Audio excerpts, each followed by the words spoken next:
नमस्कार साथियों, मैं हूं Pramod Kumar Karnwal intensive spiritual path से। हमारे ग्रंथ और हमारे संत परमपिता परमात्मा की अतुलित शक्ति का वर्णन करते हैं, लेकिन आम व्यक्ति, साधारण साधक प्रभु की उस शक्ति को सुन करके उतना ही समझ लेते हैं, जबकि परमपिता परमात्मा की शक्ति का कोई भी पार नहीं है। यदि उनकी शक्ति सीमित होगी तो फिर वो परमात्मा ना तो सर्वव्यापी होंगे और ना ही असीमित होंगे। प्रभु हर प्रकार के वर्णन से परे हैं। उनके बारे में आज तक ना कोई जान पाया है, ना पूरा कभी जान पाएगा। जितना भी आज तक वर्णन हुआ है वह सब व्यक्तिगत रूप से ऋषियों का, महर्षियों का, साधु संतों का या मनुष्यों का या साधुओं का अपना निजी अनुभव है। अक्सर ये कहा जाता है कि श्री कृष्ण जी के अंदर 16 कलाएं थी और वो पूर्ण परमात्मा थे। तो इसके अंदर विचारणीय यह है कि जिस प्रभु को हम सर्वशक्तिमान मानते हैं, उनकी शक्तियाँ 16 कलाओं के पश्चात, 16 जो कलाएं हैं वो शक्तियाँ हैं, डिफरेंट डिफरेंट कलाओं के पैरामीटर हैं। तो इसका मतलब है कि 17वीं कला उनके अंदर नहीं है।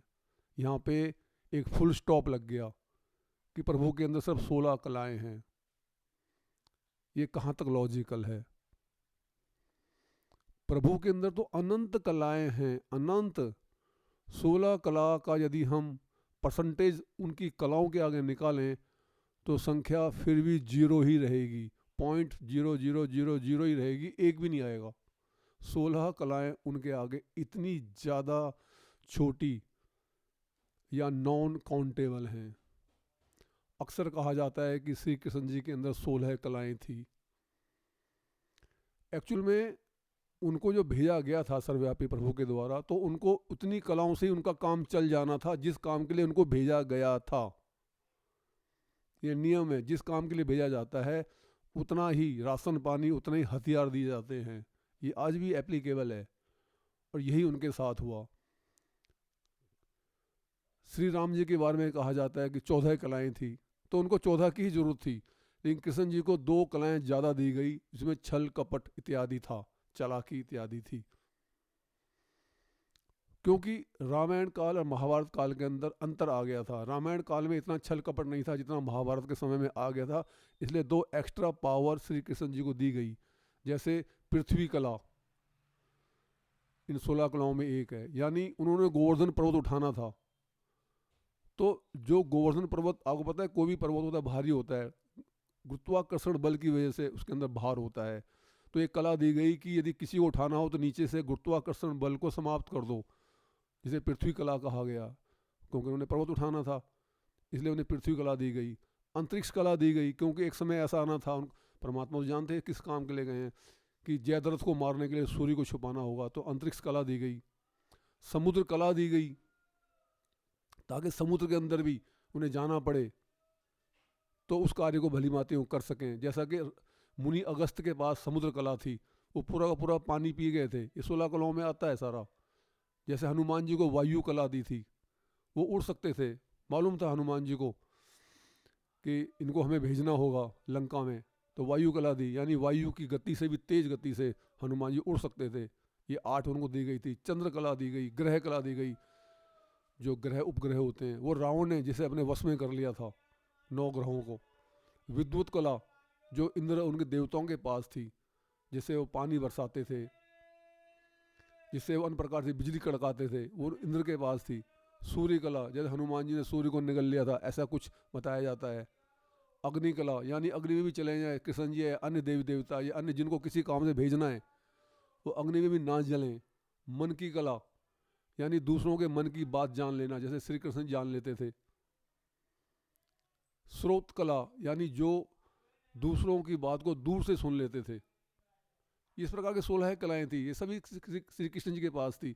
या राम जी के पास थी, या जब किसी को भी भेजते हैं, अवतार तो बहुत हुए हैं, लाखों अवतारों से भी ज़्यादा हुए हैं, लेकिन मुख्य मुख्य अवतारों का वर्णन हमारे ग्रंथों में है, जो 10 अवतार जिन्हें हम कहते हैं। जिस प्रकार से अंतरिक्ष के अंदर कहते हैं 9 ग्रह हैं, ग्रह तो उसमें अनंत हैं, इतने ग्रह हैं हमारे सौरमंडल में कि उनकी गिनती नहीं हो सकती, लेकिन मुख्य मुख्य 9 ग्रहों का वर्णन किया जाता है क्योंकि उसका ज़्यादा प्रभाव पड़ता है, थोड़े बड़े हैं ये रीजन है। इसी प्रकार से कलाएँ और इसी प्रकार से अवतार अनंत हैं, लेकिन ग्रंथ और संत खास खास अवतारों का ही वर्णन करते हैं, जैसे 10 अवतार कहते हैं। तो इतना कुछ होने के बाद भी यदि किसी साधक के पास ये कलाएं हैं, 16 कला हैं, 14 कला है, 12 कला है, या मैक्सिमम मान लीजिए 16 कला ही हैं, तो भी यदि उसकी निष्ठा वो परमपिता परमात्मा के कांस्टेंट रिमेम्बरेंस में नहीं रहता, एक सतत सुमिरन में नहीं रहता, उनको याद नहीं करता, सही मायने में उनकी भक्ति नहीं करता, तो ये सारी की सारी कलाएं बेकार हैं, क्योंकि समय आने पे ये ख़त्म हो जाती हैं। जिस टाइम इनकी जरूरत होती है तभी ये प्रकट होती हैं, क्योंकि परमात्मा के द्वारा दी जाती हैं। जिस प्रकार से डिग्री दी जाती है और मनुष्य को उसकी एजुकेशनल, और जब उसका शरीर छूट जाता है तो डिग्रियां समाप्त हो जाती हैं।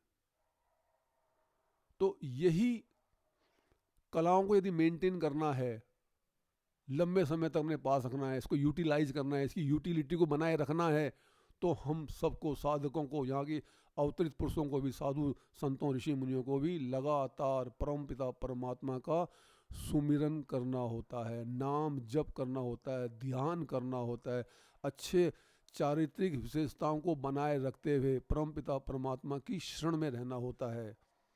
यदि ऐसा हमने नहीं किया तो सब के सब ये अष्टनिधि, सिद्धि, नवनिधि, ये सब के सब बेकार हो जाती हैं। इसके बारे में कबीरदास जी कहते भी हैं, अष्ट सिद्धि नौ निधि लो, सबही मोह की खान, त्याग मोह की वासना, कहे कबीर सुजान। यदि आपको ये संदेश ज्ञानवर्धक तथा उपयोगी लगता है तो आप वीडियो को लाइक, कमेंट, शेयर तथा चैनल को सब्सक्राइब भी कर सकते हैं, ताकि आगे आने वाली सभी वीडियो का नोटिफिकेशन आपको मिलता रहे। गुरु भगवान सबका कल्याण करें।